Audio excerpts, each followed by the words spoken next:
Hello, my dear students. How are you? I hope you must be in very high spirits. I welcome you to Sani Physics classes. I am Professor H.R. Sani. My aim is to make physics an interesting, easy to understand and scoring subject for you. और याद रखना बेटा, physics वाकई में ही बहुत scoring और बहुत interesting subject है. सिर्फ आपकी चाहिए कि हार्ड वर्क चाहिए और अच्छी तरह इसको समझना है, क्योंकि ये एक ऐसा सब्जेक्ट है जिसमें कॉन्सेप्ट्स जो हैं they must be very very clear. So let us start today's topic. और आज हमने पढ़ना है chapter second, units and measurement, और उसमें टॉपिक हम कर रहे हैं डायमेंशंस. कल मैंने इस चैप्टर का ये वीडियो नंबर है 3 और डायमेंशंस का ये लेक्चर है नंबर 2. कल मैंने आपको बताया था कि what are dimensions, what is dimensional formula, what is dimensional equation, and then I found the dimensions or dimensional formula of some of the physical quantities. अब हम उसके आगे चलते हैं for finding the dimensions of the various physical quantities. तो next quantity जो हम करेंगे that is, अब नंबर आप डाल लेना, क्योंकि जो भी आपका कल नंबर लास्ट था उसके आगे डाल लेना. कल जो लास्ट मैंने आपको कहवाया था कल वाले वीडियो में वो था strain, and I told you strain is the ratio of the change in configuration to the original configuration. और मैंने बताया था ये 3 तरह की होती है, longitudinal strain, volumetric strain और shearing strain. और फिर मैंने प्रूव करके दिखाया था कि strain की कोई dimensions नहीं होती. अब हम करेंगे coefficient और modulus of elasticity. coefficient और modulus ये हम पढ़ेंगे जब प्रॉपर्टीज ऑफ मैटर पढ़ेंगे, तो उसमें सॉलिड्स की प्रॉपर्टीज में हम पढ़ेंगे कि व्हाट इज कोएफिशिएंट और मॉडुलस ऑफ इलास्टिसिटी. हम वहाँ पे पढ़ेंगे व्हाट इज इलास्टिसिटी और फिर पढ़ेंगे कि व्हाट इज कोएफिशिएंट और मॉडुलस ऑफ इलास्टिसिटी. यहाँ पे सिर्फ आपने याद रखना है it is the ratio of stress to strain, ratio of stress to strain. और स्ट्रेस की डायमेंशन मैंने बताई थी कल आपको पहले वीडियो में. Stress was equal to stress to strain, ratio of stress to strain. That means coefficient or modulus of elasticity equal to stress divided by strain. और stress होती है force over area. इसकी मैंने dimension निकाली थी. force over area, force हो गई m1 L1 T minus 2 और area हो गया L2. तो इसलिए स्ट्रेस की डायमेंशंस होगी प्रेशर वाली, क्योंकि pressure is also force over area equal to m1 L minus 1, क्योंकि यहाँ 1 पावर L की यहाँ 2 है, माइनस 1 आ जाएगा और यहाँ पे आ गया minus 2. So these are the dimensions of stress. और क्योंकि ये जो कोएफिशिएंट और मॉडुलस ऑफ इलास्टिसिटी है ये स्ट्रेस ओवर स्ट्रेन के बराबर है. और ये 3 तरह का होता है. इट इज़ ऑफ 3 टाइप्स, क्योंकि स्ट्रेन 3 तरह की होती. मैंने आपको जो 3 तरह की कल स्ट्रेन बताई थी, एक होता है कोएफिशिएंट ऑफ लॉन्गिट्यूडिनल इलास्टिसिटी, उसको हम यंग्स मॉडुलस भी कहते हैं, and that is denoted by the symbol capital Y. क्या नाम है इसका? Young's modulus. This is equal to stress over longitudinal strain, longitudinal strain, longitudinal strain. और स्ट्रेस को क्या लिखेंगे हम? Force over area. So this is equal to force over area divided by longitudinal strain, longitudinal strain, longitudinal strain. और अब आपको पता है स्ट्रेन की कोई डायमेंशन नहीं होती, और ये आ जाएगा m1 L1 T माइनस 2, ये आ गई फोर्स, जैसे अभी मैंने बताया आपको ऊपर, divided by area that is L2, and strain has no dimensions, that means m0 L0 T0. So इसकी स्ट्रेस वाली आ गई m1 L minus 1 T minus 2. So these are the dimensions of Young's modulus. दूसरा होता है bulk modulus, इसको बोलते हैं कोएफिशिएंट और modulus of volumetric elasticity. Bulk modulus इसको हम डिनोट करते हैं बाय आइदर कैपिटल B और it is also denoted by capital K. लेकिन आजकल आपकी जो एनसीईआरटी की टेक्स्ट बुक है उसमें डिनोट किया गया by capital B, so we will also denote it by capital B. So this is equal to stress over volumetric strain, stress over volumetric strain, volumetric strain, volumetric strain. अब देखिए volumetric strain की भी कोई dimension नहीं, और stress की मैंने आपको बताया m1, ये देखिए इसको लिखेंगे फोर्स ओवर एरिया ओवर, ऐसे लिखेंगे m0 L0 T0, तो ये क्या बन जाएंगी, बिल्कुल सेम बन जाएंगी, m1 L-1 T-2. So these are dimensions of bulk modulus. And the third one is shear modulus, SHEAR, shear modulus, or it is also called, याद रखना, modulus of rigidity, modulus of rigidity, or it is denoted by capital G or it is denoted by eta. लेकिन आजकल जैसे मैंने बताया कि NCERT की text book में जो बल्क मॉडुलस है that is denoted by capital B, और शेयर मॉडुलस जो है that is denoted by capital G. तो इसलिए हम भी इसको ईटा की बजाय कैपिटल जी से ही डिनोट करेंगे. So this is equal to shearing stress, shearing stress. ये क्या होती है स्ट्रेस शीयरिंग, ये मैं आपको बताऊंगा जब हम पढ़ेंगे वो chapter shearing stress, properties of matter solids का, ओवर शीयरिंग स्ट्रेन. और जैसे कि मैंने कल आपको बताया था स्ट्रेन कोई भी हो, it has no dimension, shearing strain. ये भी बिल्कुल ऐसा ही लिखेंगे हम, स्ट्रेस होगी फोर्स ओवर एरिया और शीयरिंग स्ट्रेन नो डायमेंशंस, यानी कि m1 m0 L0 T0, तो इसकी भी आ जाएंगी equal to m1 L-1 T-2. So these are the dimensions.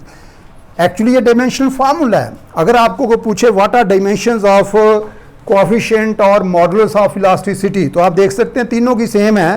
तो आप बोलेंगे 1 in mass, -1 in length and -2 in time. That is how we denote the dimensions of a given physical quantity. Then next is moment of the force, moment of force जिसको हम couple या torque भी कह सकते हैं. Moment, this is the next one, numbering कर लेना बेटा आप. मोमेंट ऑफ फोर्स, साथ साथ ये नोट्स बना लेना. और इसको कपल भी कह दें तो ठीक है, एक ही बात है, क्योंकि इसकी डिफाइनिंग इक्वेशन कल मैंने आपको बताया था कि जिस फिजिकल क्वांटिटी की हमने डायमेंशन निकालनी हो उसकी डिफाइनिंग इक्वेशन यानी कि उसका फार्मूला लिख लो, फिर सिंबल्स पुट कर दो फंडामेंटल फिजिकल क्वांटिटीज की, और देख लो कितनी कितनी पावर आती है. They will give us the dimensions.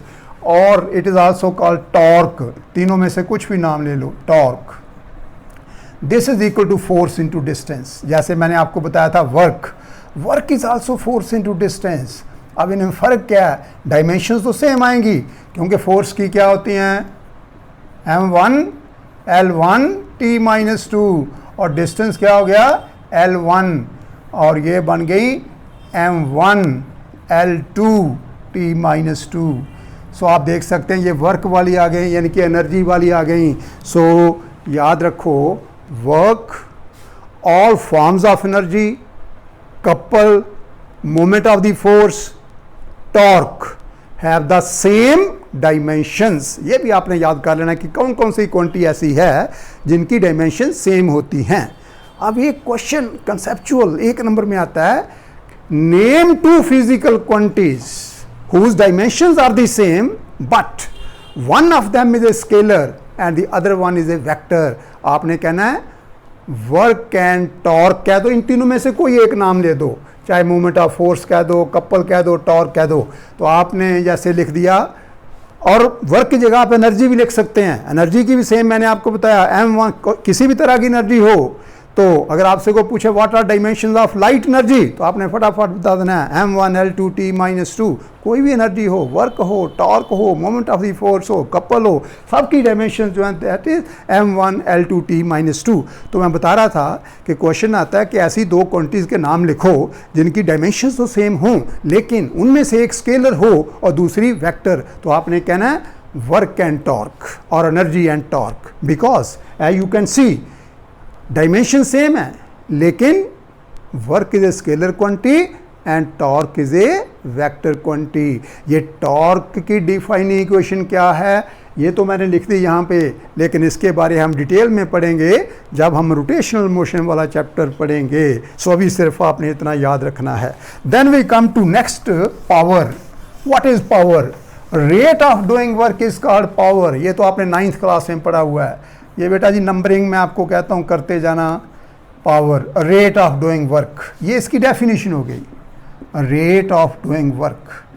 ये भी हमने पढ़ना है वर्क पावर एनर्जी वाले, और इनफैक्ट मैंने वीडियो डाला हुआ वर्क एनर्जी पावर पे, आप देख सकते हैं उसमें पावर मैंने अलग से वीडियो डाला हुआ है। Rate of doing work is called power. अब अगर रेट का मतलब क्या होता है कि यूनिट टाइम में कोई बॉडी या कोई मशीन कितना काम करती है, तो मान लो कोई मशीन टी टाइम में काम करती है W, तो rate of doing work that is power equal to W/T। That means power equal to work over time, work over time.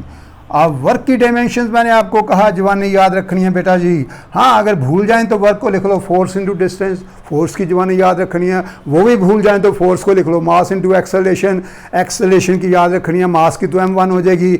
अगर एक्सेलरेशन की भूल जाएं तो एक्सेलरेशन को लिख लो change in velocity over time, उसकी आ जाएगी वेलोसिटी वाई ओवर टाइम। अगर वेलोसिटी की भूल जाएं तो डिस्टेंस ओवर टाइम लिख लो, तो जैसे मर्जी आप कर सकते हैं। तो ये यहाँ पे मैं डायरेक्ट पुट कर रहा हूँ, work is m1 L2 T-2 over time that is T1, और ये आ गई equal to m1 L2 T-3। So these are the dimensions of power.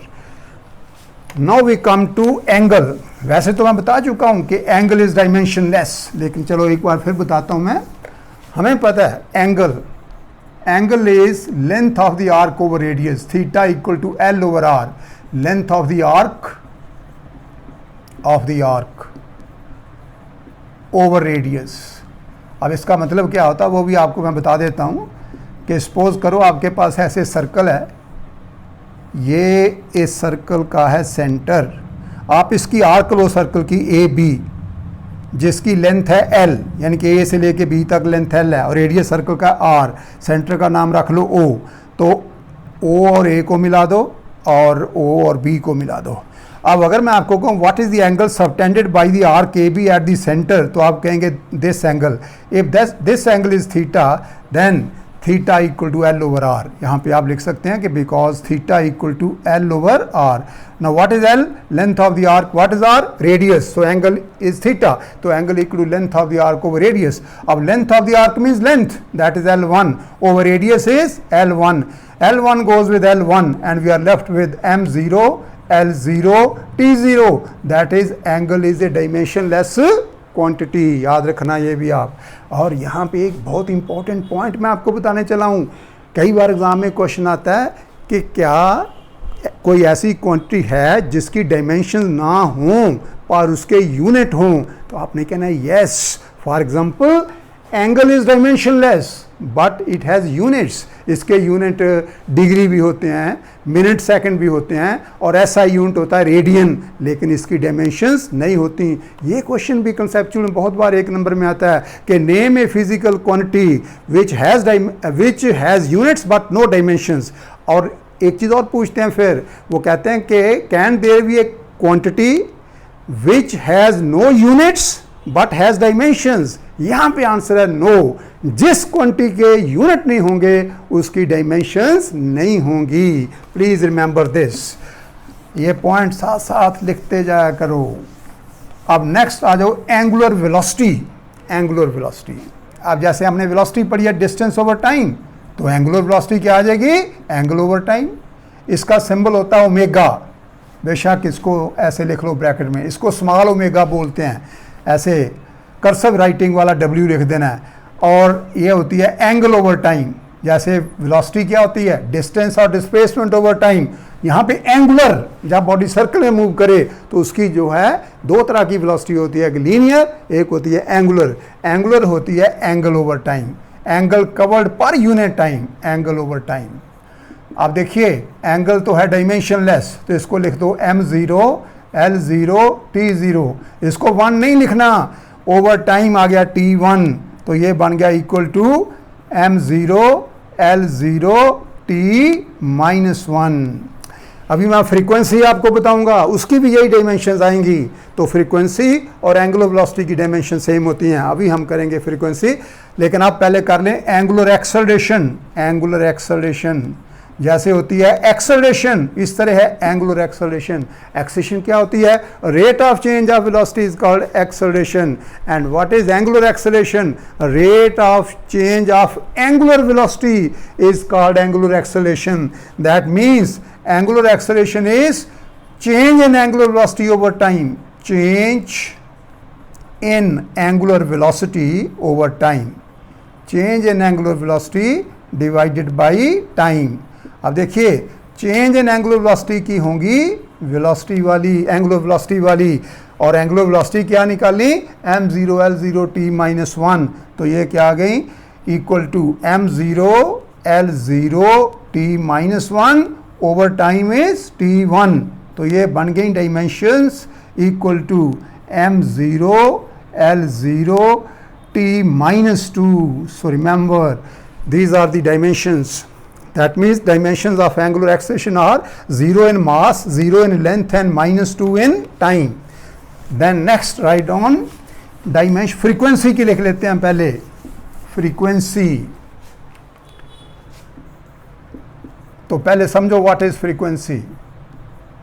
अगर कोई बॉडी सर्कल में मूव करे तो एक सेकंड में जितने वो रेवोल्यूशन पूरे करती है, that is known as its frequency.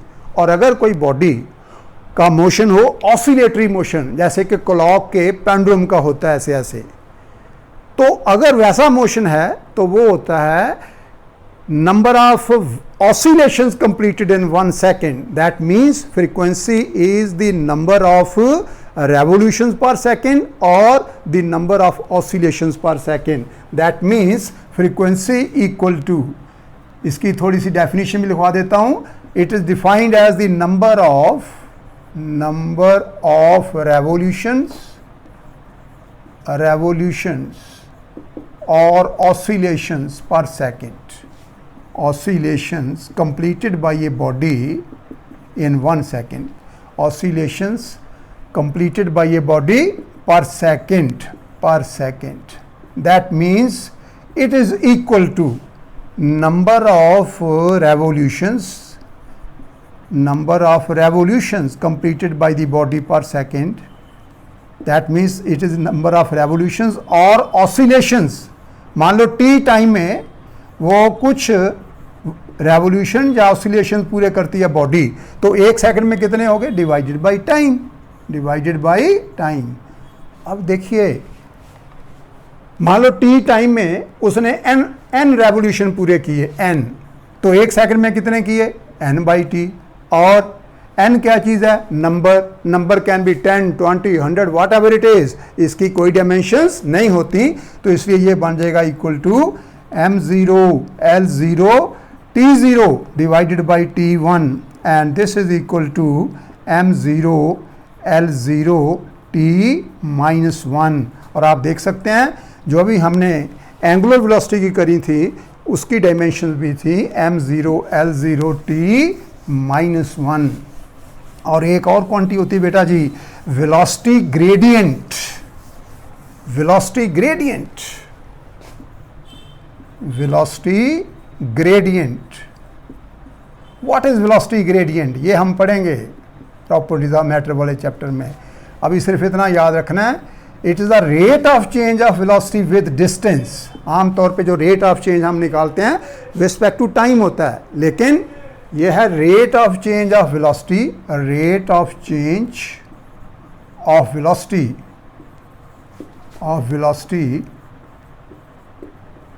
With distance.